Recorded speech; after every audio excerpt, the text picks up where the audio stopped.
সম্মানিত ইমানদার ভাই বাবাজিরা, আজ আমরা সংক্ষিপ্তভাবে জাকাত সম্পর্কে আলোচনা করব ইনশাআল্লাহ। আমরা জানি ইসলামের বুনিয়াদ 5টি জিনিসের উপর, তার মধ্যে তৃতীয় হচ্ছে জাকাত দেওয়া। আর এটা তাদের উপরে ফরজ যাদের উপরে নিসাব পরিমাণ মাল আছে। আমরা সকলে জানি পবিত্র মাহে রমজান মাসে একটি ফরজ আদায় করলে অন্য মাসে 70টি ফরজ আদায় করার সওয়াব তার আমল নামায় লেখা হয়। তাই পবিত্র মাহে রমজান মাসে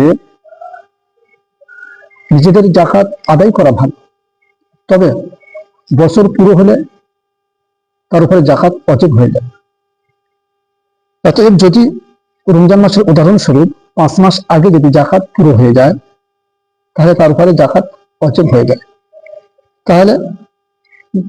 তাহলে দেরি না করে সাথে সাথে জাকাত আদায় করতে পারে, এবং আবার দেরি করে রমজান মাসে জাকাত আদায় করা যায়। এই রকম ভাবে 2 রকম ভাবে জাকাত আদায় করা জায়েজ আছে।